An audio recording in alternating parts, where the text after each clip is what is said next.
Sometimes life delivers its most powerful lessons in absolute silence. No applause, no cameras, just a glance, a breath, a quiet loyalty.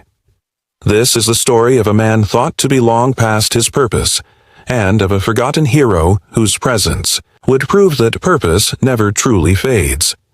Have you ever wondered how the determined gaze of an aging dog could bring a broken man back to life? Today's story isn't just about a dog. It's about a friend, a companion, a lifesaver. His name is Max. But really, his name means the same thing in every heart: loyalty, silence, and unshakable love. By the end of this story, you might remember your own Max, and maybe, just maybe, you'll start hearing the life he once whispered back into your soul. Let's follow the trail of a silent hero. The fall of 2023 brought a heavy stillness to the outskirts of a small town. Leaves drifted from the trees in reds and golds, dancing in the breeze before settling on cracked asphalt like moments frozen in time. Under the street lamps, shadows stretched long, like ghosts of the past. The wind carried the sound of brittle branches snapping, deepening the quiet as it hit the walls of quiet homes. And in one of those homes, behind a weathered fence on a quiet street, lived James Carter. 55 years old, once a fearless police officer, now a man hollowed out by time. He had once run into danger without hesitation, chased criminals through back alleys, led operations that made the nightly news. But those days were behind him now. His life had shrunk down to a house filled with memories and the sound of his own breathing. The house wasn't just a place to live, it was a gallery of the past. Medals and badges lined the walls, photos from raids and police graduations. Each frame captured a former triumph.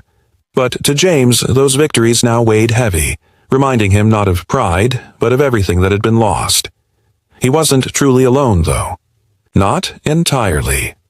His most loyal companion remained by his side, Max, an aging German shepherd, once his K9 partner. Together, they had walked into danger countless times. Max had sniffed out drugs, tracked missing children, and stood between James and death more times than either could count. He was more than a dog. He was James's last anchor to a life that used to matter.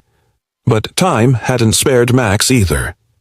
Once sharp and tireless, he now lay curled up on a worn-out cushion by the fireplace, his breaths deep and slow. The fire still flickered in his eyes, but it burned low. His fur had silvered. His movements were slower. But the loyalty, that never faded. That evening, like so many before, James sat in his armchair staring into his half-empty coffee mug. Max looked up from across the room. Their eyes met, and in that wordless moment, everything was said. No speeches, no drama. Just decades of trust in a single look. "You're getting old too, huh, buddy?" James murmured. Max lifted his head slightly. His ears twitched, still alert, still listening. And James felt it again. That quiet companionship that had followed him through war zones and lonely nights. He often asked himself what hollowed him out the most. Was it the adrenaline now missing from his life? Or the fact that no one needed him anymore? No one to protect. No one to watch over. Just an old cop. An old dog. And the ghosts of missions past. One night, James had a dream. He and Max were back in the field, sneaking through the door of a suspicious apartment. Max gave a silent nod, his signal that someone was inside. James had trusted that signal with his life, and together, they'd saved someone that day. When he woke up, he realized he hadn't forgotten. He couldn't. That world felt far away now, but it wasn't gone. James walked to the window. Outside, the night was still. Stars filled the sky, but his eyes didn't rise that high. He was stuck in memories. Max was sleeping. Breathing, slow and deep. James knelt beside him, resting a hand on his graying fur. "You know what I realized?" he whispered. "You're the one I've trusted most in this life, and we've said more to each other in silence than I ever have in words." Max blinked slowly, his eyes still full of something unspoken. Maybe James' final tether. His last reason to care, his last remaining pulse of meaning. And that night, only two sounds filled the house: the ticking of a worn old clock and the heartbeats of a man and his dog. That morning felt just like any other. The gray sky cast a pale light across the window pane. The stove hissed gently. Max lay in deep sleep on the old cushion by the fireplace. James stood in the kitchen, pouring himself a cup of coffee as static hummed from the old radio. The voice of a news anchor crackled in the background, but James, as always, wasn't really listening. It was just company for the silence. Then the floor gave a faint tremble. At first, James thought he imagined it. Maybe it was low blood pressure, he reasoned, but then the shaking intensified. Dishes rattled in the cabinets. The overhead lamp swayed, and then came the low, guttural roar, a deep sound from beneath the earth, like the growl of some great sleeping beast. Everything erupted at once. The roar grew louder. Glass screamed. Books crashed from shelves. Max jolted, up, reacting instantly. The floor rocked beneath their feet. The ceiling creaked and cracked with pressure. James gripped the edge of the kitchen table, heart pounding. But what caught him most wasn't the noise. It was Max's eyes. He was awake, not just from sleep, but in his instincts, his training, his purpose. From the past. The earthquake lasted only a few minutes, but for James, it felt like a lifetime. When the tremors finally subsided, the house was in shambles. Shattered plates covered the floor. Books were scattered everywhere. A portrait had fallen. Its frame cracked. Max stood tense, front paws braced, sniffing the air with sharp concentration. When his eyes met James, it was like he was trying to speak. James rushed to the window. Outside, chaos, people screaming, smoke rising from chimneys that weren't supposed to be smoking, children crying, elderly neighbors kneeling in fear, phones in trembling hands. No power. No order, like a scene out of a film, but all too real. Grabbing a flashlight, James opened the front door. Max was already beside him, alert and steady. They made their way down the path to the street. In the outskirts of town, several buildings had crumbled. Some vehicles had tipped sideways. A delivery truck's cargo lay, scattered across the road. Dust clouds lingered in the air. James stood frozen, eyes scanning the wreckage. Then he looked at Max. The dog was silent, but locked onto something. Nose raised. He took a few steps forward, then more. Focused, urgent, purposeful. "Max!" James called, but the dog didn't stop. He reached a pile of rubble in front of what used to be a small apartment building. Lowering his head, Max let out a single sharp bark. Then he began to dig, one paw clawing at stone. James ran to him, dropped to his knees, placed his ear to the ground, and there it was. Faint, muffled, a voice. "Help. Please." James sprang up, shouting, "There's someone here! Someone's alive!" If you've made it this far, maybe you're thinking of your own Max, the quiet presence that once saved you in a way no one else could. Can you guess how this story ends? Drop your thoughts in the comments, but don't go anywhere. Because what happens next isn't just about a dog, it's about a life, forever changed. In the distance, sirens wailed. Search and rescue teams had finally reached the neighborhood. James waved his arms frantically. Someone spotted him and ran over. Within moments, the area around the rubble was surrounded by responders. And Max, he didn't budge. He stood firm, eyes locked on the spot he had marked, his instincts sharper than ever. His body may have aged, but his spirit, his purpose, was as alive as it had ever been. Soon, hands were digging. Shovels scraped against rock and debris. And then, from beneath the dust and stone, they pulled out 3 people. A family. A mother clutched her young child, both of them crying. The father staggered out behind them and turned to James, grabbing his shoulder with shaking hands. "We'll never forget this. Never." James turned his eyes away, holding back a wave of emotion. But when he looked at Max, he couldn't stop the tears. That dog, that partner, had just saved lives. Still, when they returned home later that day, James felt something stirring in his chest, something he hadn't felt in years. purpose. As Max lay back down on his cushion, he looked at James with steadier eyes. Stronger. James knelt beside him, placed a hand on his head. "You know," he whispered, "maybe we're not done yet." That single sentence didn't just hang in the air, it opened a door, because sometimes the darkest moment isn't the end, it's where hope begins.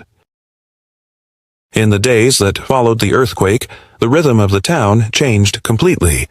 The tremors hadn't just shattered buildings, they had shaken the hearts of everyone who lived there.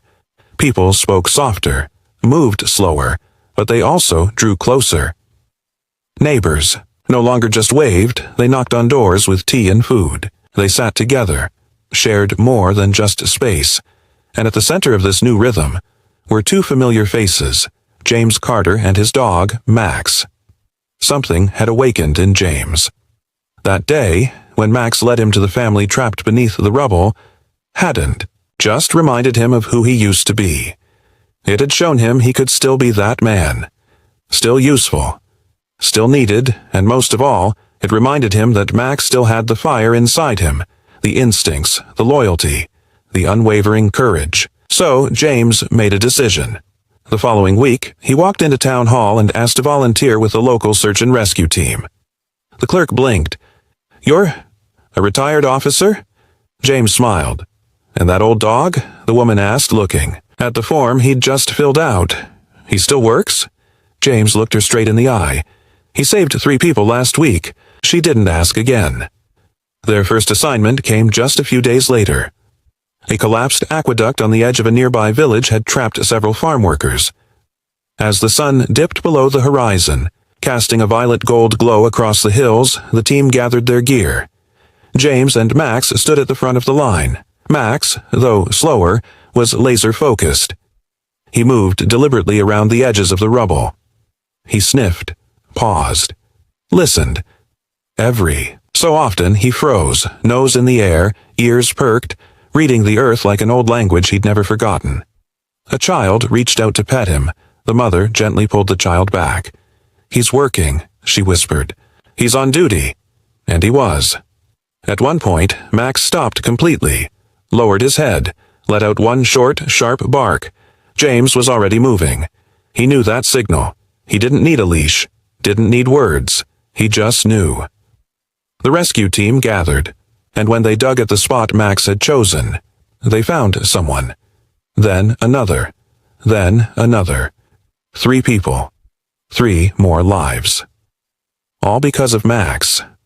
One of the younger volunteers, a woman no older than 20, stood beside James as the survivors were, carried away. "Mr. Carter," she said quietly, "it's an honor to work with him." James didn't reply. He just looked at Max. Because some moments can't be put into words. As the days passed, James and Max weren't just volunteers anymore. They became a symbol. The local paper featured them on the front page with the headline, "The Silent Heroes." An aging officer, a graying dog, side by side, still saving lives. But not every rescue is a clean success. One day, they were called to an old mining site, a partial collapse. The terrain was rough, mud and stones blanketed the path. Max was at the front again, nose twitching, ears alert. Then it happened. The ground cracked beneath James, a sudden shift, a snap, and he was gone. Dust filled the air. Rocks tumbled down. James screamed as pain tore through his shoulder. His arm pinned. He tried to call out, but no one heard him. No one but Max. For a moment, the dog froze. Just a heartbeat.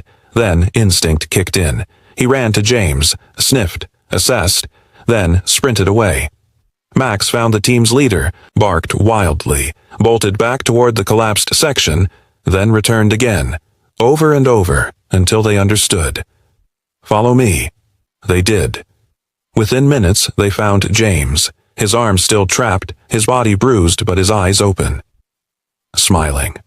"Max," he whispered through the blood in his mouth. "You found me." Again. Around him, the team fell silent. No one said a word, because everyone there had just witnessed it. Max hadn't saved James out of training, or duty, or instinct. he had saved him out of love. The days turned into weeks, and the story of Max and James was no longer just a local tale. It spread through nearby towns and beyond. Newspapers, radio shows, even small television stations began talking about them as the aging hero and his loyal companion. But the attention did something unexpected to James. It planted a seed, a quiet thought that began to grow, because Max wasn't just changing his life anymore. He was touching the hearts of so many others. One morning, James sat in his backyard, scribbling something into an old notebook. Max was lying next to him as always, his eyes drooping but still twitching at the sound of every breath James took. "You know, Max," James said softly, "there are others, like you, K9s who served, who gave everything, and then were forgotten. Some ended up on the streets, some were abandoned." He paused. "Maybe your story shouldn't end here." And just like that, the idea was born. The K9 Heroes Foundation. It started small, a little wooden shelter in James' backyard, built by his own hands. Then came letters to the mayor, calls for volunteers, a Facebook page. And people listened. Because they knew Max's story, and they believed in it. Soon, the foundation began to grow. New spaces were built for retired service dogs. Rehabilitation programs were created. Foster families stepped forward. The local police departments got involved. They shared files, sent photos, connected James with other officers. Every dog had a name, every name had a story, and every story mattered. At one grand opening of a new shelter, children from town lined up just to pet Max. Some approached timidly, others ran straight into his fur with wide smiles. James stood off to the side, eyes glistening. Each time someone touched Max, he felt like another shadow inside them had lifted. One afternoon, an older man visited the center. He walked with a cane. His face was stern, but his eyes carried a soft sadness. A veteran. Beside him was his young son. The boy knelt next to Max and whispered in his ear, "Thank you. A dog like you once saved my dad." James didn't speak that day. He just sat quietly, next to Max as the sun dipped lower behind them. Because some moments don't need words. Only silence. Max was older now.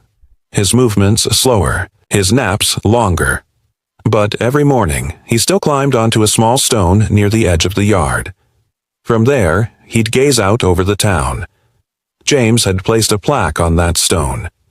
It read, "Here lives a friend, the most loyal hero of my heart." That stone became the symbol of the foundation. Every new dog was brought there first. They'd pause in silence, and somehow each of them seemed to know. Because Max's story wasn't just James's story anymore. It was our story. A story of loyalty, of second chances, of quiet, invisible courage. As the years passed, time began to slow down. The joy of spring, the warmth of summer. None of it could stop Max from sleeping a little longer each day. Growing old didn't just mean slower steps. It meant resting beneath the weight of 1,000 memories. Each morning, James would wake up and check on Max before doing anything else. He no longer told time by a clock, but by the rise and fall of Max's chest. His heartbeat was James's rhythm now. Autumn came again. Leaves fell like they always did, but Max was quieter than usual. He no longer climbed onto the stone in the yard. He stayed curled on the rug by the fireplace, watching James with tired eyes but no longer rising to follow. James noticed. He felt it in his bones. Every glance, every still moment, it all carried a quiet goodbye. That morning, everything was still. James made 2 cups of coffee as he always had, one for himself. And one for Max. Max never drank it, but he loved the smell. James placed the cup near the rug. Max didn't move. His eyes were closed, his body still warm. But the rise and fall of his chest was gone. Max was gone. There were no cries. No dramatic wails, just silence. Because some goodbyes are too deep for words, and some losses are too sacred for sound. James lowered himself beside his best friend, gently stroked his fur, laid his head on Max's neck, and stayed there for a long, long time. That day, the wind blew fiercely through town. A small ceremony was held for Max. The mayor came. Rescue volunteers came. Children, journalists, old police officers who hadn't worn a badge in years. But James said nothing. He carried Max wrapped in his favorite blanket. Everyone knew where he was taking him. To the stone in the yard, that sacred place. The heart of it all. He buried Max beneath it with his own hands, then added a second line beneath the original engraving. The first line was still there. Here lives a friend, the most loyal hero of my heart, and now a new one, now at peace. But his story still lives, and it did live on. Max's death didn't slow the foundation. It grew even stronger. Because by then, Max had inspired a circle of people, hundreds, even thousands, who carried his legacy forward. The foundation made headlines across the country. New branches opened in other cities. Universities began offering courses like the psychology of retired K-9s. Families adopted abandoned service dogs and shared their stories online using a hashtag born from love. Silent, Hero Max. James sometimes stared at the old rug where Max once slept. It was empty now, but every morning, he still placed a cup of tea beside it, maybe out of habit, maybe like a prayer. One day, a boy came to the center. In his arms was a trembling little puppy. "I want to raise him myself," the boy said proudly. James crouched down, looked him in the eyes, and asked, "Does he have a name?" The boy smiled. "I want to call him Max, because he wants to be just like him." James closed his eyes, took a deep breath. A soft light flickered behind the mist in his gaze, and with a trembling smile, he nodded. "Can I tell you a secret? Now it's your turn. Have you ever had a silent hero in your life? Someone who showed up just when you needed them? A dog, a cat, or maybe a person you never expected?